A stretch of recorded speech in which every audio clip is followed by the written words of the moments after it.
Well, I'm going to go ahead and get started. We'll keep letting people come in, but I want to be respectful of everyone's time. So my name's Jeff Worrell, and I want to welcome you to my first town hall meeting of 2021.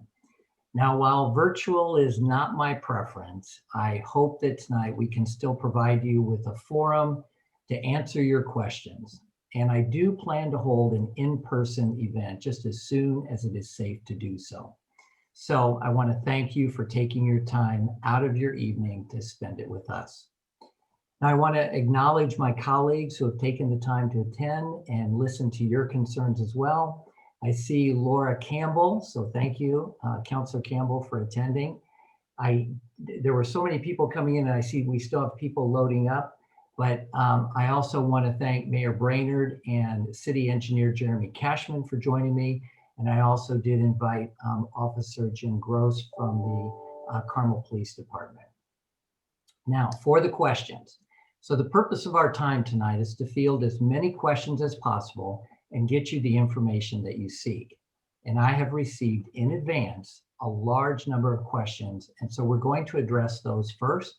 But should you have a question that we've not covered or something pops into your head, there are two ways that you can let us know of your question. The first is to raise your hand via the hand icon, which is part of Zoom, or you can post your question in the chat.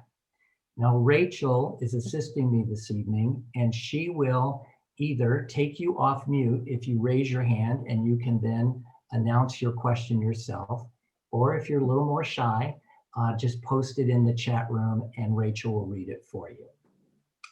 And finally, many of you have heard about this town hall via social media and by word of mouth. But many of you may not realize that I've published a monthly newsletter since I took office in 2016. In that monthly publication, I try to give information not readily found in other sources. So if you want to be the first to know when the next meeting like this will be, please take a moment to click on the link that we're going to post in the chat. That will take you to a sign-up form, and I promise no spam or misusing your email, but our next newsletter comes out next week, on Friday of next week. So if you sign up tonight, you'll be sure to get it. So to get us started, I have asked Carmel Police Officer Jim Gross, who is our Community Outreach and Prevention Officer, to address our first question, because the first question that I received involved crime.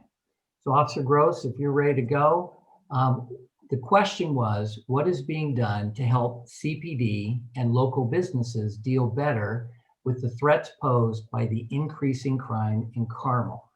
Now, Officer Gross also knows it was kind of a long paragraph. There were some other details as part of that question, but he's going to take it from here. Thank you, Councilor Worrell, and thank you everyone for attending tonight. It's great to be able to address everybody. Wish we could be in person, but we are making do here and able to meet virtually, so we appreciate that. So crime is an important topic, and admittedly, there have been some high-profile incidents that have occurred recently in the city of Carmel.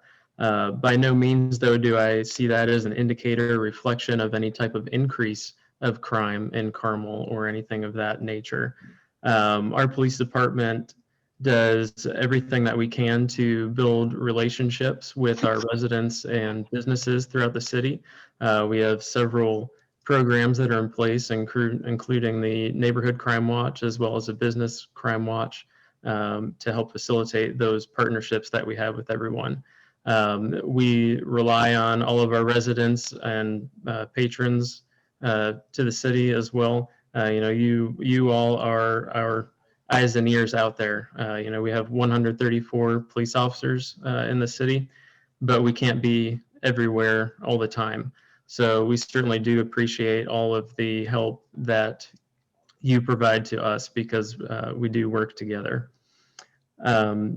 So I'm very proud to work for this department. I've been with the department for 15 years now, and I will say that we have some of the best training and equipment that a police department can have.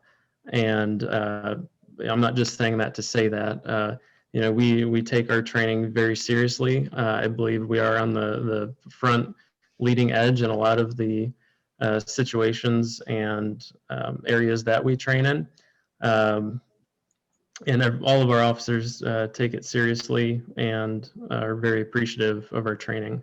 I think something telling of that is recently we've had some processes for hiring processes for officers that are already certified law enforcement officers, whether it be in the state of Indiana or other areas as well. And I was speaking with an officer that came from another state, and new officers with our department go through a number of different trainings initially before they go into field training with other officers. And this one particular training was a firearms course that he went through. And he said, I was a certified special weapons and tactics officer in my department, and your basic class that I just went through was by far better than any SWAT training that I had in my state or with my other department. So it's things like that that really make me proud to work here for this department. And I hope everyone knows that our department is prepared to handle a variety of situations at any time. I'd like to thank you, officer. I'd like to jump in too. This is Jim Brainerd. I saw that question. Can you set it up, Rachel or Andrew, so I can share my screen, please?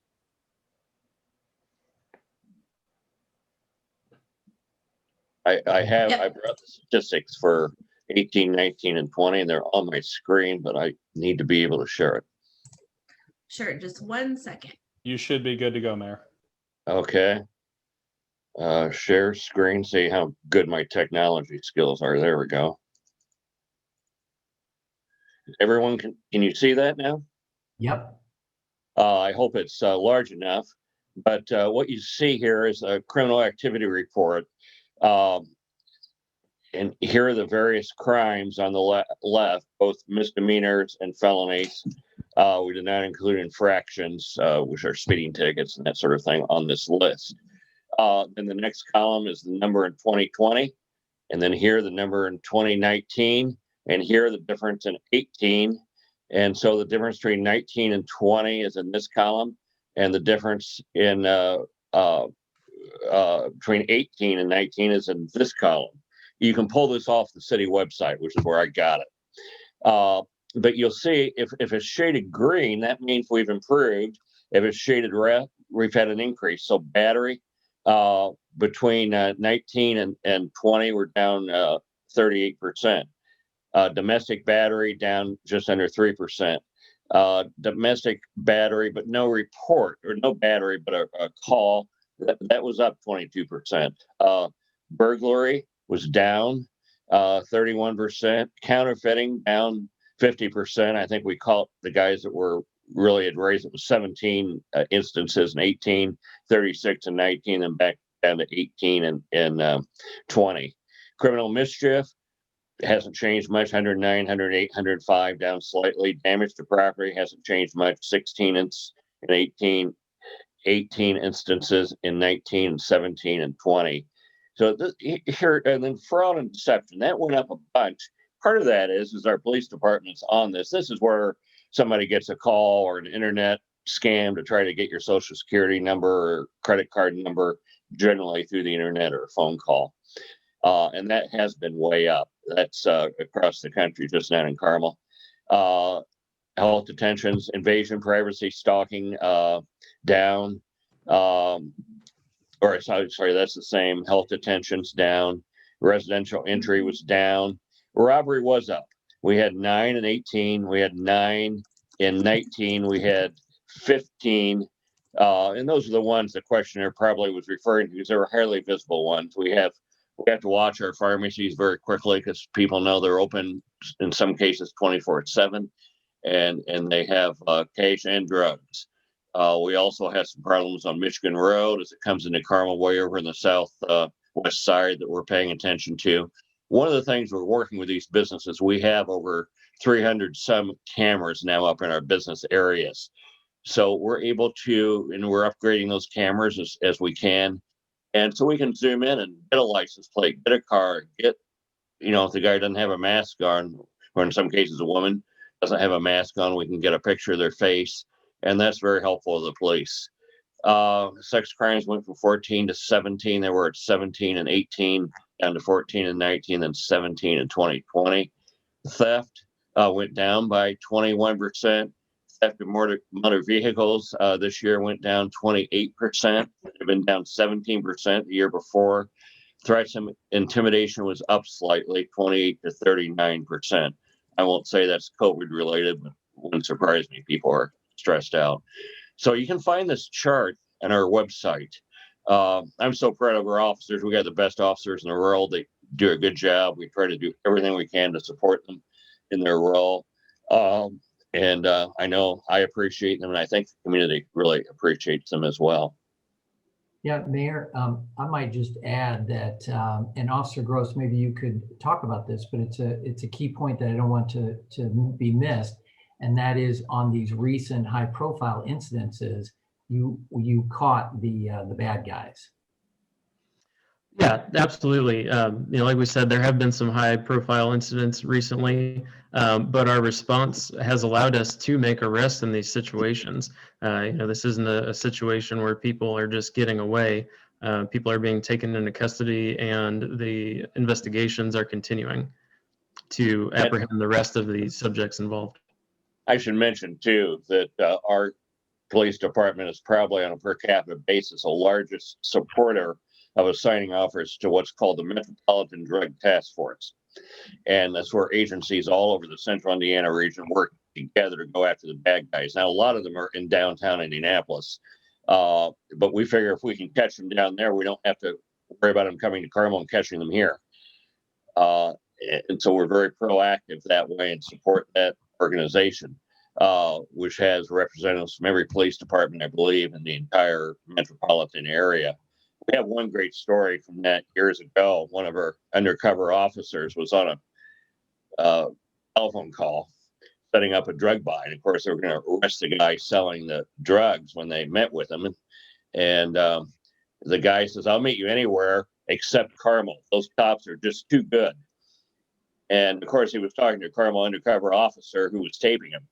And so our guys are very proud of that tape. And of course, they made sure that when he was arrested in Fishers, is where they agreed to meet, that everybody making the arrest, that 6 or 7 officers that came out of the woods, all had Carmel patches on, just to send a message. Yeah. Very good. Officer Gross, is there anything, that was the only question that I received regarding crime, and I also want to be respectful of your time as well. Is there anything else you want to add to the group before I let you go, unless someone raises their hand? Well, while we wait for that, I'll throw out a couple things real quick. Mayor Brainerd had mentioned the statistics regarding fraud, and definitely there has been an increase in that type of incident. So it's just important for everyone to be cognizant of that. Like he mentioned, the types of frauds that we are investigating are situations where it's going to be an identity theft situation maybe, or someone pressuring someone else into divulging their financial information, things like that. So unfortunately, the people that are responsible for those types of incidents, they go after emotional situations, right? So someone might be contacted by someone claiming to be a family member that needs assistance, or maybe someone impersonating a law enforcement officer saying that you have a warrant for your arrest, something like that. And they give instructions on, different ways to make payments so that you don't get arrested or everything's taken care of. And unfortunately, technology nowadays, phone numbers can be spoofed as well. So it might actually appear to be a call coming in from a law enforcement agency or something like that. So it's just important in those situations to trust your instincts. Don't fall victim to being pressured or forced into a situation if it doesn't feel right. Take a step back, investigate it a little bit further, look up a published number for that agency, and contact them directly on a separate call instead of just asking to talk to someone else or something like that on the same call. And just know that law enforcement agencies will not ask to take payment over a phone or anything like that to satisfy any kind of arrest warrant or anything like that. Something else that I want to talk about as well is please follow us on social media. Our username on everything is Carmel PD, Carmel PD.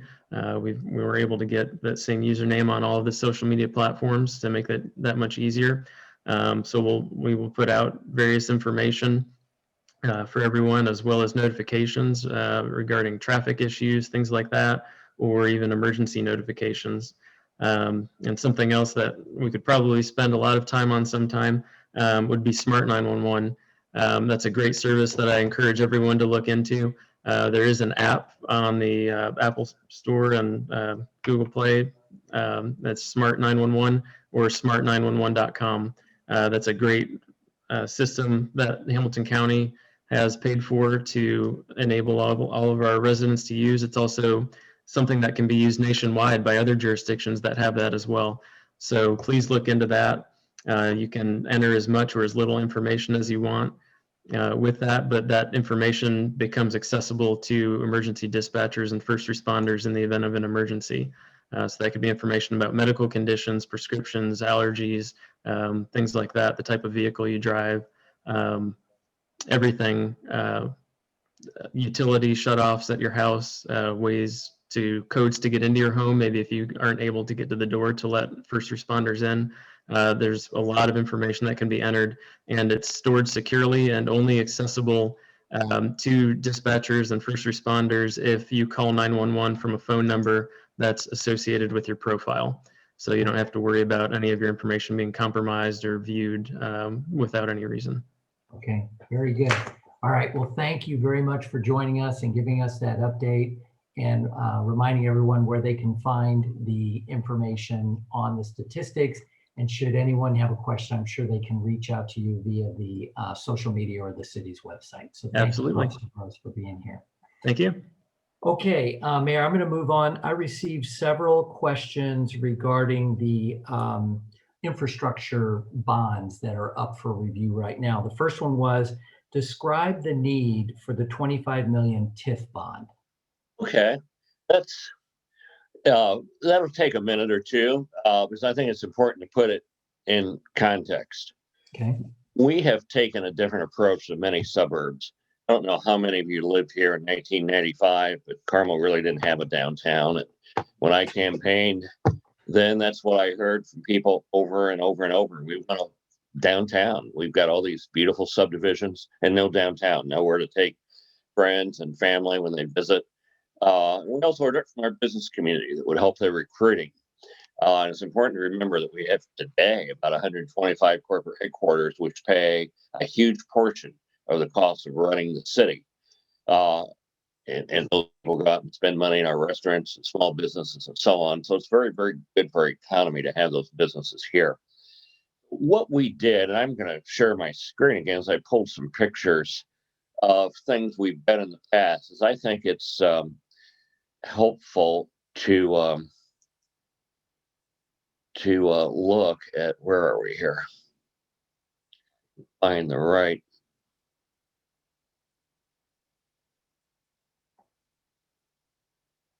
There we go. Now I've got to go back to the right. Nope, that's not the right thing I wanted to pull up. All right. Get it. You know, I try to stay up on how to do all this new technology. There we go.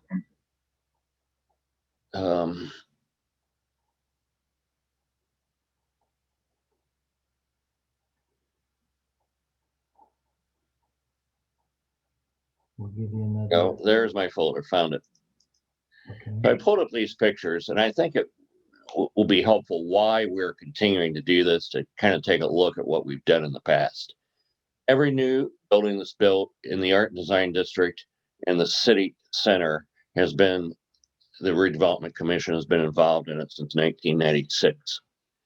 Why so many cities have big holes in their older areas and they don't get private sector investment is because of this. Two things, really.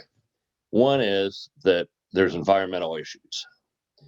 And the second is that in the late 1800s, early 19, Mayor, did you want us to be looking at something? I'm going to pull these pictures up in a minute. Yeah, here, let's start with this one. Because right now it's just showing your being the roundabout art. Oh, is that show now? Yeah, It says screen share. Oh, resume share. There we go. You see the building? You see Joe's Butcher Shop? I think it's coming. We'll see. Right now we have just a menu across the top.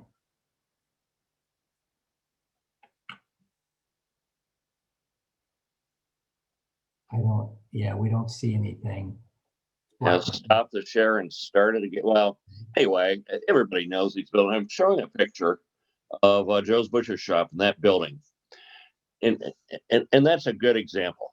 The redevelopment commission came in, bought about, I think, 8 or 9 pieces of property to put that site together. We cleaned up some environmental issues on it. Then we were able to say to the developer, and here's the issue: put yourselves in the shoes of a developer, a building developer for a minute. There's only, and here's another thing: it's important to recognize there's an infinite amount of capital in any city. By capital, I mean amount of money to be able to invest in new buildings. The development community can only access so much money to build things. And so the question for them, they want to get the best return they can for their shareholders, their families, if it's privately owned. And so they also want the easiest project they can get, which is why in most cities across the Midwest and across the country, really, in the United States, you see these holes of older abandoned properties in the middle of a city, and no one's investing in them. Instead, you see somebody cut up another green field, 10 acres of former farmland, because there aren't any environmental issues, and you don't have 10, 15, 20 little cut up pieces of property for the 19th century or early 20th century. And so these older, what we call brownfield sites, are not on an even playing field to attract that capital. But why is that bad for a city? First of all, abandoned properties attract crime. They tend to spiral downhill. It's not good for a city. Secondly, they're not paying much in taxes. Thirdly, you still have to provide all sorts of city services, or fire and police and infrastructure. You already got streets for the most part. And then as the capital goes to the outskirts of the city, you have to provide services there as well at a higher level. You know, to staff one fire station for a year is between $4 and $5 million today, just to pay the salaries and the costs of running that one station. We have 6 of them. So if a city has to, a 1 mile section of new road, just 2 lanes, is between $10 and $12 million to build from scratch, with land acquisition and everything that goes into it, design fees. So if we can attract capital to the center of our city, we can have a much more vibrant, exciting city. Our tax base can be better. We pay less in residential taxes. So that's what the Redevelopment Commission does, is buy sites, cleans up the environmental issues, and then aggregates the property. We try to keep a pipeline. I don't think the average citizen recognizes how long it takes for one of those public-private partnerships to take place. We started to work, the developer tore down the old shopping center 116th and Rangeline a couple years ago. We've been working with that developer for 3 years, 3.5 years. The project's going to start this summer. That's a typical time frame. We closed on what used to be Mohawk Square, which is now called Monon Square, to redevelop that site a year and a half ago almost. And we're getting ready to finally, we're making progress with developers. That's a big site. It's close to 10 acres. We add the 2 parcels that we're putting together for that site. Lot 1, where the old Merchants Bank is, that's going to start in early August, probably maybe a little bit before that, with some raising of buildings. And that's taken 4 to 5 years to get to this point. So before a shovel goes in the ground, the city's in there cleaning up the environmental issues, putting the property together, asking RFPs, putting an RFP out to developers, and then negotiating with the developers that are interested. These are very complicated things, which is why you don't see a lot of cities doing it at the same level Carmel is. I'm very proud of our staff. They just do a great job. But that, in a nutshell, is why I think that 25 million in that TIF bond is important. I should add a couple more things about it. This is not residential taxpayer money. TIF stands for tax incremental finance. So when we do a transaction like this, we set a base year, and all the increase in property taxes goes into for up to 25 years, goes into a special fund. Think of it as just as a the money is directed there, and then you borrow against that revenue flow to pay for the underground parking, for purchasing the land, and all the nice bells and whistles, the fountains, the brick sidewalks, all the things that make Carmel as nice as it is. The underground parking is very, very expensive. But here's the trick. It's an example of some of the financial work we do. Everybody know where Sophia Square is. That's the building where bank room is, and the restaurant right there on Main Street. It's about 2.5 acre site. We get the same tax revenue on that 2 acres that Fishers gets on the 50 acres where the IKEA and Top Golf sits. And yet they have to police that area, run water lines through it, run streets past it. But we're getting that much more, 25 times, because you get property tax, you get paid by square foot. So if you go up 3, 4, 5 stories, it can take your revenue up 4 to 5 times. Monon Square is another example. We're getting 61,000, I think, this year. Or before the city bought it, was the last year we got property tax, of course. We're getting 61,000. When that's redeveloped, we have a rough estimate, it'll be close to 3 million. So we can borrow against say hypothetically, take 2.5 million of it for 25 years to pay for the underground parking and all the things that'll attract the developer there, the new streets and so on. Well, we're still then getting $500,000, where before the project we're getting 60,000, and we'll get all the other economic development benefits that come along with that. The sales tax of people that shop in the stores, the income tax of people that live there, the businesses in the area will benefit from people going out to eat and buying things in the area. Everybody from dry cleaners to pharmacies and restaurants.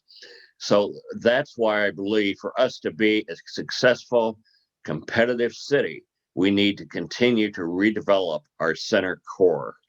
I did see one question about Ace Hardware. I think it was Jamie Campbell had that question. But he's not involved in the purchase of that. That's a private deal between the owner of the hardware and a local developer. I think they're going to come to ask us for tax incremental finance when they move. But as I understand it, Ace wants to build a more efficient store just a few blocks away on Rangeline. Yeah.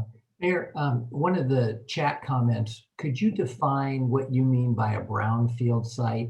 One of the comments is we don't have brownfield sites. So you've referenced that. Yeah, we don't have as many as we used to. We did. We had Woods Wire. It was a brownfield site. We have the area where Matt the Miller, the whole center part of the city center and the Palladium, that was a brownfield site. We're in an empty shopping center. We had, with one exception, Sherwin-Williams still had a paint store there, but everything, 95% of that center was empty. We had an empty former pharmacy building there. We had ground pollution in that area from dry cleaners that had been in that former pharmacy building later on. We had jet engine parts manufacturing about where Sun King is today. There was pollution on that site. We had a lot of old warehouse buildings in that area. And then we have buildings that are also at the end of their useful life, where they're not, you try to look ahead. You know, the block down at Tello's, and that block was in one point, you know, somebody said, I want to tear down one of those buildings. And then the structural engineer stepped in and said, you can't do it because the buildings on either side would fall down. You have areas like that are just old buildings from the late 1800s, mid 1800s, early 1900s that were not built to last more than 100 years. And so I consider those brownfield sites that need to be redeveloped as well. So hopefully that answered that question. But you're right. The questioner is right. we don't have nearly as many as we used to. And I see that as a tremendous success for the community. Okay. All right. I'm going to move on to another question that we received is your thoughts on putting art in our roundabouts. Sure. I got several variations of that question involving, shouldn't I be able to see across the roundabout to oncoming traffic? Why is Carmel the only city that has roundabout art? One questioner used the word waste. Isn't that a waste of money? Could you speak to that? Yes, I'd love to speak. That's a good question. It was several questions. Yeah, I'm going to try to share my screen again to it. First, here we go. Can people see my screen? Right now, we just have a menu across the middle. I think last time, well, yeah. Now, can you see anything? Okay, now we've got it, yeah. Okay. So here are some pictures I pulled off the internet this afternoon after seeing those questions of art done in other cities, many in roundabouts. Other cities are doing it. And even in Indiana, we see other cities putting art. Many times cities will invest in public art and they'll put them in a sculpture park. You have to go to that park like this one here, somewhere out west. But then there's a group of cities that are, let me get a different screen up here, putting them, there's one in a roundabout. I think that's out in the western part of the United States too. Here's some examples. Because it's a way for the public to be able to see it. There's a beautiful one over there that's been beautifully landscaped. I had one here from South Bend, Indiana. I'll get to that in a minute. You see them all over the world in roundabouts. There's one in Paris. Here's one bicycle sculpture. I'm not sure where that one is, but it's in the middle of a roundabout. There's one of ours popped in. Not sure what language that is, but it made some publication somewhere. That looks like a fun one, that little frog character. But you see this is done around the world. South Bend just did one. Let me take the question first about as a traffic obstruction. So even if we don't have roundabout art, and we only have art about 10 out of our 136 roundabouts, if we don't, we sometimes build up the middle so that you can't see across the roundabout, because we don't, it slows down the function of the roundabout. People are supposed to look to the left, look for a gap. We don't want them hesitating if somebody's coming in all the way across the roundabout. So many engineers will recommend putting something in the middle, trees, fountains, urns, to block the view, and it subconsciously encourages people to do what they're supposed to do, which is to look to the left. I believe that a community should be uplifting. Public architecture, public art is important to the spirit of a community. It's also a practical reason. We don't have any mountains. We don't have any oceans. We have lousy weather for 4 or 5 months out of the year. It's some pretty nice weather time at certain times of the year too, but we're not Florida. We're not Southern California. We're not on Lake Michigan. And so we're competing for workforce, those 125 corporate headquarters. And the day that one of those companies says that I can't hire the best and brightest people from around the world because they don't want to live in Carmel, Indiana, they're going to go somewhere else because they need that talent. We've got to be able to attract the brightest and best workforce we can to those corporate headquarters. They're in a competitive environment. If they can't get that research science from Europe or Boston or Southern California moved to Carmel, Indiana, they're going to go where they can get those people to relocate. And so everything, many of the things we do, I should say, are to make the community as competitive as we can. And since we don't have that natural beauty of mountains or oceans, one of the things we can do is create beauty. We can put art throughout the city. It attracts people here to see it. The cost is really very little when you look at it on a per capita basis. Somebody said to me it was a $200,000 installation the other day. I said, yeah, but and the artist made all that money. I said, no, not really. He told me that 80% of that money went into materials. And I think that's often the case. What the materials have to be sufficient to withstand weather and hopefully last for 100 plus years, and bring in tremendous amount of tourism dollars to the community when people come to see them as well. Think about some of the great cities of the past that aren't that much bigger than we are. Florence in Italy, everybody goes to see the Statue of David. That's probably provided billion after billion after billion of tourism dollars per year for that city. And when they had that statue erected several hundred years ago, I checked their population. There were 35,000 people living there, or 102,000. You look at Bend, Oregon. If you want to look at some other cities, some of our peer cities, go look at Bend, Oregon, look at Dublin in Ohio outside of Columbus. They all got public art programs. Des Moines, Iowa has a tremendous program. They're not much larger than we are. They put them all in a sculpture park, so people have to go view them in one place. I believe that we ought to intersperse them around the city. So that's why I think it's important, why I think it's a good investment. But if you think about a $100,000 piece of public art, yes, that's a lot of money. Then you think about the size of our city. First of all, the business community pays about a third of that. So that's costing a residential taxpayer $70,000. So that comes out to about 70 cents per person in Carmel for that. And if you divide it over the useful life of that statue, which is probably in excess of 100 years, it's down to pennies. So that's why I believe it's a good investment for us. It makes the city more competitive to attract businesses and residents and tourism here. And Mayor, can you talk about the Indiana artists versus art from other parts of the country? Sure. Was, We're trying to get yeah, that's a good question. We have some Indiana artists that live in Indiana. We have Arlen Bayless. He's the one that did the flowers down at 96 and Westfield, and the big pink flower in Old Meridian, and the new Hoagie Carmichael sculpture next to the Palladium, and his several other designs he submitted to us for 96th Street. He grew up in Wales, studied at the Royal Academy in London, but he's been a college professor in Indiana for the last 35 years up at Anderson College, and lives in the Indy Metro now. He's a local artist, Bill Wolf, that did the sculpture over by the reflecting pool to commemorate our memorialize the sacrifices made by our veterans, is from Terre Haute. We've got Scott Osborne, who's a Carmel High School grad.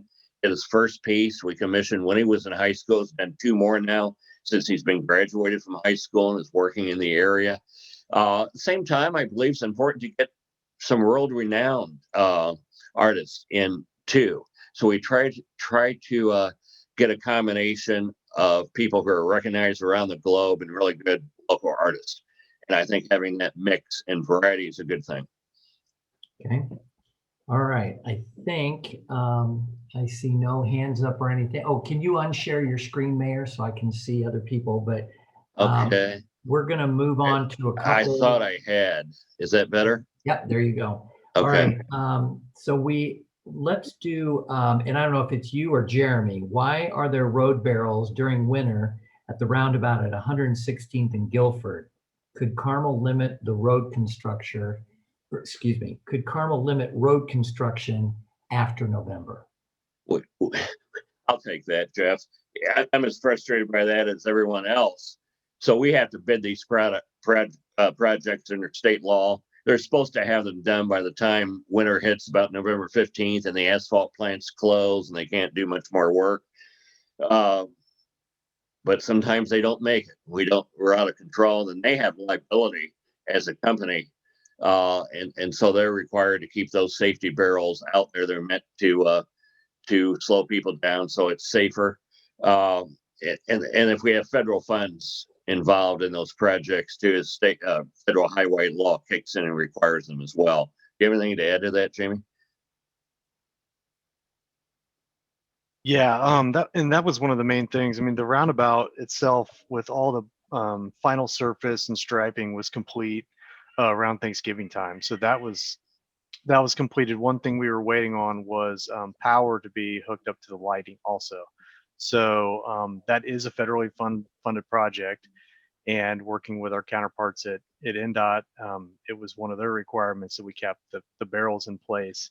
We should explain that NDOT, Jeremy said federal funds, but when there's federal funds involved, that means NDOT is the administrator of those funds in Indiana. So that's why it may have sounded confusing. He said federal and then referred to NDOT. Yeah, sorry. Thanks for clarifying that. But the good news is the lights got installed and turned on Friday. And so we're just waiting on the subcontractor to get back out there and pick up the barrels. Hey, that's good news. I didn't know that, Jeremy.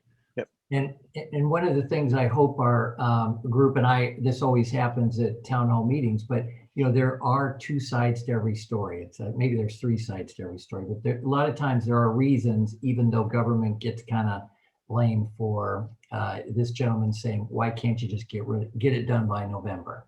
So I want to move on also to another road construction one. This one is, could the new roundabout at 116th and Range Line Road be a 24/6 type of project? He wants it to go round the clock 6 days a week in order to get it done faster. This person believes there's no residential issues there, so could you do that? We could. It would cost us a lot more money to pay all that evening and nighttime overtime. There are some residences to the south too, and those backup beepers, which are required by OSHA, Federal Occupational Safety and Health Administration, are pretty loud. They have to be a certain decibel under federal law. And you go the way the bird flies, right behind that service station in the southeast corner are homes. And they probably could hear those backup beepers all night. And I'd be the one getting those calls too. What we can do though is we'll do everything we can to make that project go as quickly as possible. I don't know, were we planning on closing that for 45 days, Jeremy, or we're going to try to do it under traffic? That project we were planning on doing under traffic, similar to the college in Guilford. Yeah. And what we've done in the past is we've added incentives and disincentives. So we've given the contractors obviously penalties for time periods not getting constructed fast enough, but we've also City Center and Range Line was one, for example, where we added some incentive to getting it done a little bit quicker. I have one. I'll tell you a quick story. We've gotten spoiled by our great engineering department in some ways. I was asked to come out a few years ago to speak in Northern California about roundabouts and safety and why they're better, move more traffic, better for the environment, all the reasons we do it. And it was in a town called Healdsburg, some of you may be familiar with. And my son actually is an ER doctor out in the East Bay of San Francisco, and I married a beautiful young woman from there, and she wanted to be close to her parents. She also has an uncle up in Healdsburg, and he was there when I went out and gave the talk a number of years ago, and then they finally started the project. Took 4 years.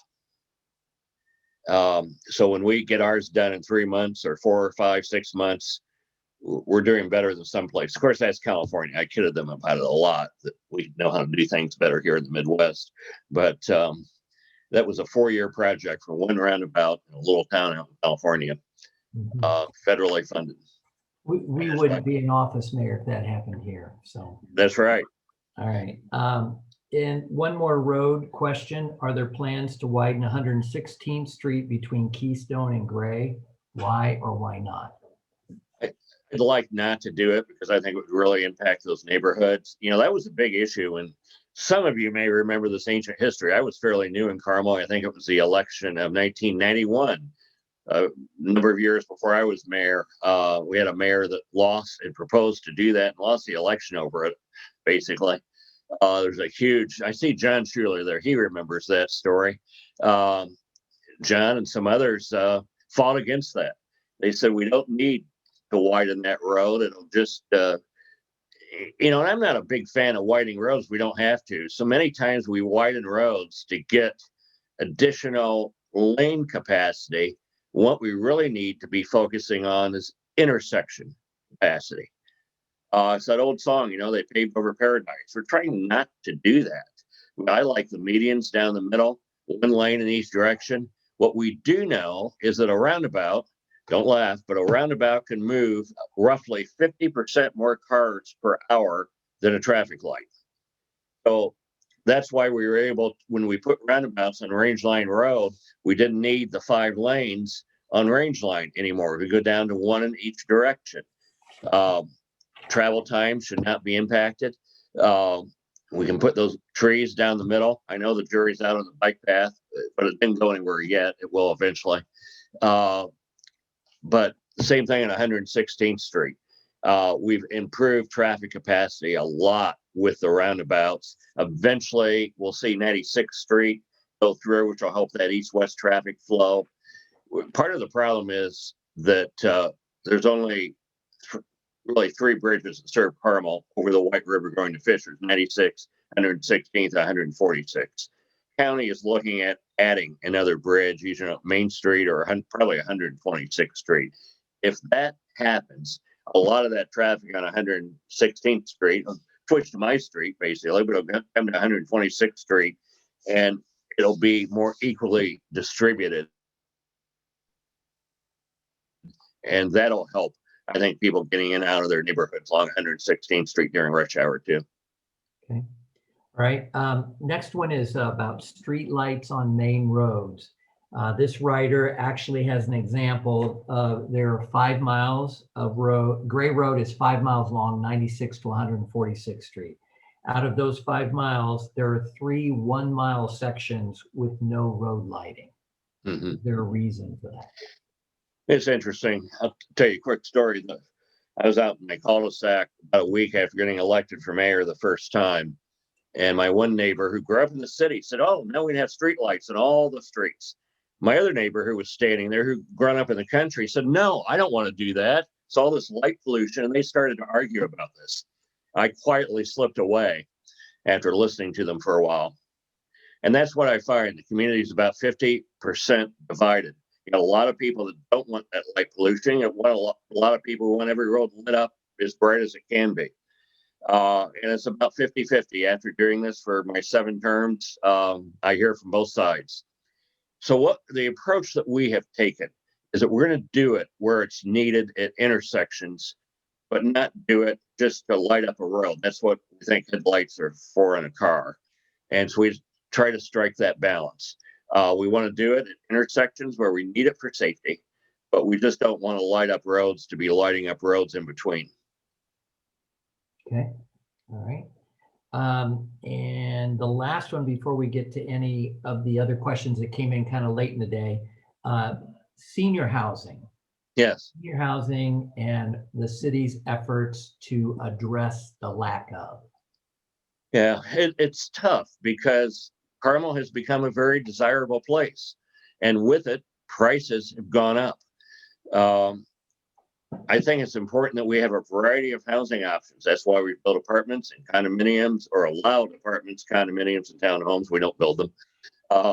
So that people who come here, I don't believe government ought to be telling people, "Oh, you're welcome to our community, but this is the only housing option you have."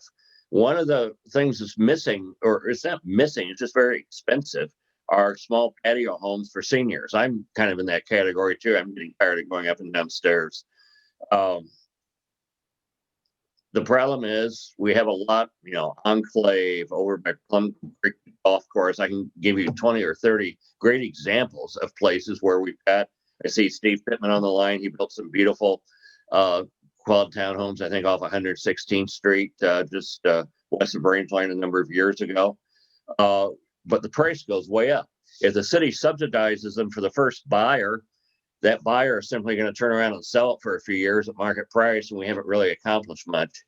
We did work with PEGCOR companies and the state of Indiana, and they have obtained a multi-million-dollar credit to put affordable senior housing, I think it's over 55, along the Monon Trail, just south of the Merchants Bank building and the water tower. And that building should start in the next few years.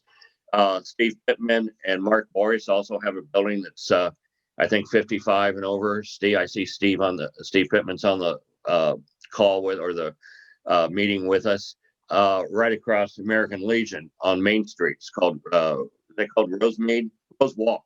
called Rose Walk. And so there's some senior housing there as well. Yeah. But we're going to keep trying to do that.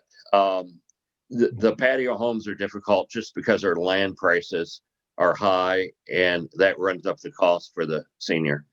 You know, I talked about accessory dwelling units as part of a solution too, requiring builders to do that when they build a new neighborhood. And the Builders Association didn't want to do that. We were suggesting, 10 to 15% of all new lots. It's like my great grandmother, after her husband died, she sold the big house, lived in the apartment next to the garage until she died, kept a life estate in that. And that was very common back in the 1950s and 60s and 1940s. And it mixed up your affordable housing throughout the community. So it's not a project in one place too. And I think that's much healthier for a community. So I'd like to revisit that with the Builders Association and try to get them at some point not to oppose that. Yeah. Also, Mayor, we just approved the EPCON project at 136th and Keystone, That's right. which is 55 and over. And I will just tell this group, that was a very hard vote. The pressure from the surrounding neighborhoods was extremely high, to the point that I've heard from people that, they're very disappointed that we approved that project, but it was a good project and it was sorely needed housing. So, you can't please everyone all the time, I guess. So, okay. Does anyone have any questions? Anyone want to raise their hands? I've got a couple of others, but they came in late. So I just want to make sure the people who have hung in here with us, coming up on 1 hour, that if you have some questions, that you have the opportunity to ask those. Jeff, we do have a couple from the chat. So the first one is, why don't we have some impressive welcome to Carmel signs on Keystone and 31 going northbound from Indy? Yeah, it's I'd like to see that happen. We're working on a landscaping plan for Keystone now. I saw an initial version the other day. It involved just plantings. We did, Westfield put up that big sign, and the sign maker made a mistake and put Westfield on both sides. We got them to switch it. And now coming south on 31, we do have that nice pylon sign that says Carmel as you approach from the north. Over in Town Road, we have a great Welcome to Carmel sign at the roundabout at 96th Street. I'd like to see more of those, matter of making those a priority. I think Keystone would be very appropriate to have a Welcome to Carmel sign. Westfield, same thing. We've got the beautiful sculpture right there in the roundabout. I think people immediately notice the difference. But letting people know when they're entering our community is a good thing for our businesses and residents, I think. I agree. So, Mayor, let's say, okay, so you agree.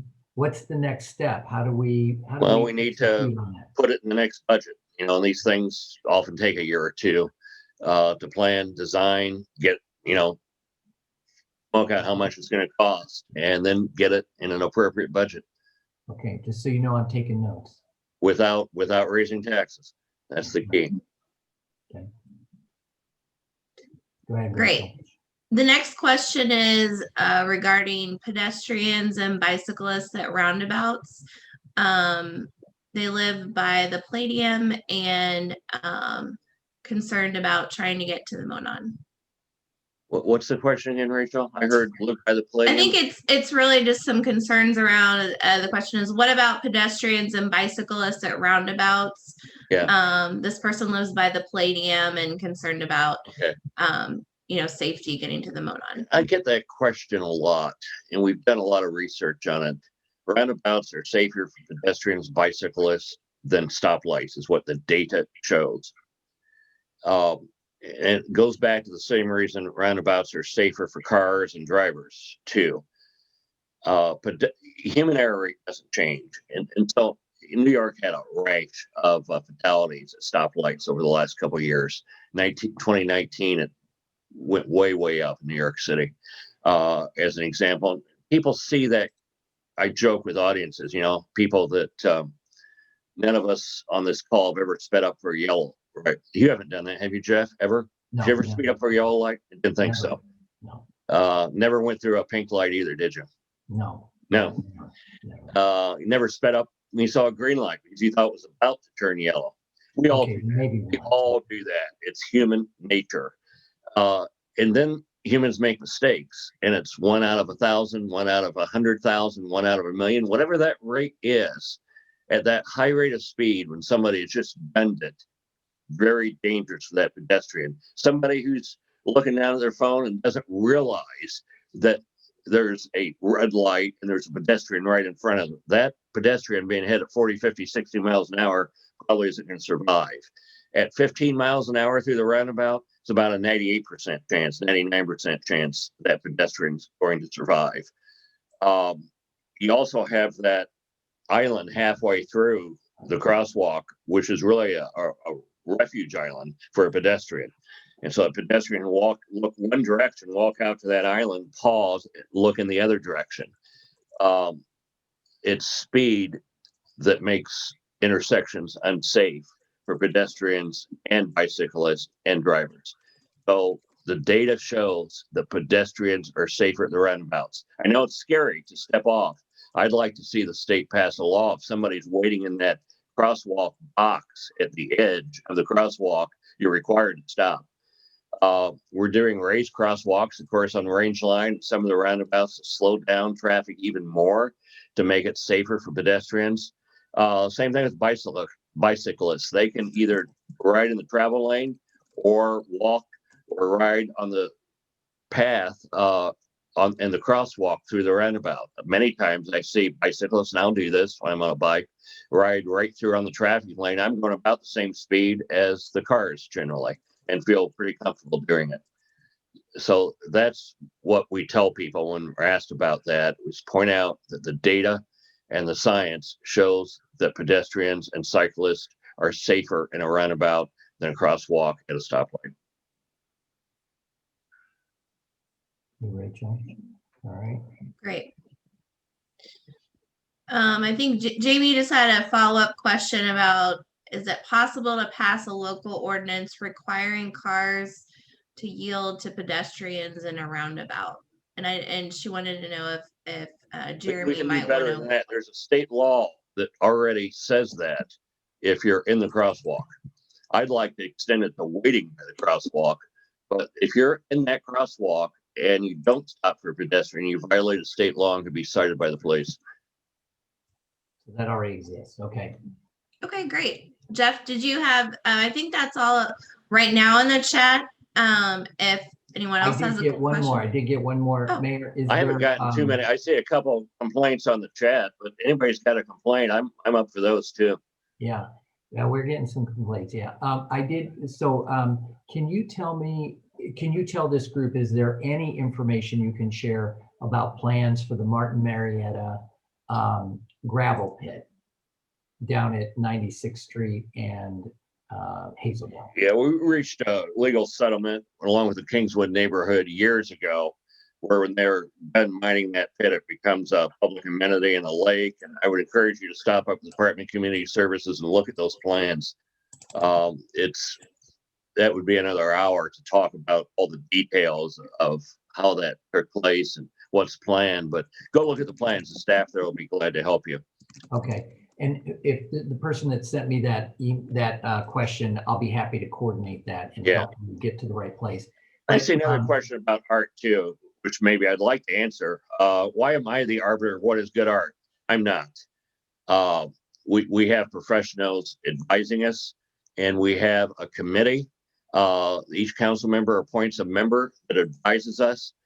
I do reserve the right to make the final decision because I'm the one that got elected, and somebody needs to be responsible, not an unelected committee member. But we do have a very inclusive process. And we do have professionals, just like when we go out, and I don't design a bridge or a road either. I participate, because that's my job, to try to make sure we get it done well. But I don't make these decisions. We turn to professionals, get professional advice, just like we do for every other project. But someone who's elected, I think, needs to make the final decision. There's a case in New York City, in the Bronx, a number of years ago, where a committee made a decision. Now, this wouldn't have happened in Carmel, but it did happen in New York. Somebody created what they called art. I'll say it in quote marks. It was a crucifix in human urine. And that was purchased with public funds and put in their art museum. And the city paid for it. And there was quite an outroar about it across the country. And there was no public official who took responsibility for it. So if somebody thinks we've really made a mistake, I'm happy to take the blame or praise for that. But somebody who's elected, I believe, needs to be responsible. But that doesn't mean we don't have a lot of input, a lot of community processes. I'm going to go to a system, and I haven't really even announced this publicly yet, so you're hearing it first, where we have a process through artists who would like to compete for our public art dollars in Carmel can go online and submit a proposal to us. And we think that'll attract artists from all over, as well as a lot of good local artists. And we may get some things we wouldn't have gotten otherwise for the community. So I'm excited about that process, getting that process started as well. Okay. You didn't even know about that, did you, Jeff? No, I didn't know. So I'm learning right along with everybody else. So why don't you go ahead and let's just, the elephant in the room is the latest sculpture that was installed on Rangeline Road. How did that come about? You told me, well, may not be your favorite either, but No, it's not. Okay. How did that come about, and how do we? And I will tell the group, I have received emails from people who say, I love it, don't change it. But there was a lot of talk about that piece of art on social media. Well, my first thought is, isn't it wonderful that the community is talking about art? Other places are talking about why they have potholes in their roads and why their murder rate is so high. We're not talking about it. We're talking about what type of art we should have in the public realm. And I think that's a wonderful thing for a city. A particular piece by Kroger is done by Brad Howe. We have two of his other pieces. An internationally renowned guy, has work on every continent. That piece is available. It was recommended by a local informal advisor, gallery owner here in town. Some architects looked at it. They liked it. Others didn't like it. It's not my favorite, but we bought it and installed it there. Maybe there's a better place to put it. I'm open to that as well. Some people thought it might be better more in a commercial, industrial type area in our corporate area. And so it's always an option to move it. What we try to do, I try not to get any one style, but a variety of styles recommended. I ask people to give us different styles. We have the realistic Seward Johnson statues. We have beautiful light sculptures by Arlen Bayless. We have the pop art along Hazeldale with a sports theme because of the Badger fields and the schools being and the baseball field being nearby. We have the contemporary art on Rangeline. Then we have a lot of very traditional fountain. I look at our fountains as artwork as well. Fountains in the downtown area too. So people have suggestions. You see something in some other city or artists you really like, shoot me an email. We're open to looking at all styles and love community participation. Yeah, and actually the art committee actually did recommend moving the piece. So it was originally intended to go in another location, and our art advisory committee recommended to move it. So, and I agreed to it. It wasn't my idea, but maybe I shouldn't have agreed to that one. Well, but that was part of the process, was to move it. So, okay, we are coming up. Well, actually, we've achieved an hour. I apologize. Is there anyone that had a question that did not feel like we answered it, or any of the questions you heard? Are you not satisfied with the answer that was given? If you could just let us know real quick so we can deal with that. Jeff, we did have one more question in the chat, if you wouldn't mind. it's in regards to roundabouts. Will Carmel Police Department come up with a plan to deal with aggressive drivers in roundabouts? Yeah, it's called a speeding ticket, isn't it? I'd like feedback. So I didn't know this until I was mayor. I suppose I learned it in my driver's test when I was 15, but those orange signs are advisory. The white speed limit signs are the real thing. If you see an orange or a yellow one, that's advisory in the state of Indiana or the city. And the police department can't write a sign. So all our roundabout speeds in the roundabout are quote advisory. And so if it's 35 miles on the street coming into the roundabout, technically that's still the speed in the roundabout, even though the advisory sign may say 15 or 20. I think that we maybe ought to take those advisory signs in the roundabouts and actually make them the speed limit from the minute you enter the roundabout until you leave the roundabout. But I'd like some community feedback from that. Yeah, you actually did propose that at one time, and I got a ton of community feedback. Yeah. Too. Yeah, and it wasn't all good. No, it And was. I still think that's the answer, though. Our police have good discretion, and it would give them a tool. They're not going to be pulling somebody over from going 27 in a roundabout mark 25. They're just not. But if somebody's flying through there at 50 miles an hour or 35 miles an hour and cuts somebody off, it gives them a tool. Just like our speed limit on the Monon for bicyclists. They don't use it very often, but when you got some bicyclists going 35 miles an hour running mothers with strollers off the trail or old people, it gives the police a tool to actually write a ticket. Okay, so let me hear from you if you think we should make that speed in the roundabouts enforceable. Real quick, I've got a couple more. Needlers is opening June 1st. Needlers at 126th and Gray. That was a question. Mayor, why did the city not purchase the building recently occupied by Rich's Furniture for the expanded police station instead of where it's planned to go? We looked at it. We don't think it would have been as efficient. Probably ended up costing more. Interestingly enough, before I was mayor, a lot of you know I practiced law, and I actually had a case involving that building against the builder by a tenant because it was built so poorly. And he was the first tenant in that space. He had to move out for that and a variety of issues. The roof leaked. It was uninhabitable. That building was the builder went bankrupt in the middle of building it. It has a lot of problems still to this day. That was in the early 1990s, which is, for the record, I won that case too. But we looked at it. It's been purchased by a gentleman in Indianapolis who's going to move some offices there. He's going to lease part of it for artist studios, which is great because it'll allow a place for artists, just not galleries that sell their art, but actually artists to create art. And he's an antique car collector, and he's going to have a small car museum event space in that building. So we're excited about that. And the other reason, it'll stay on the tax rolls. Yeah, and I think the closing is tomorrow, as a matter of fact, on that. Okay, I was not aware of that. Yep. So it's happening quickly. Is the city still leasing space at the Lurie building? If so, why? And what are the terms of the lease?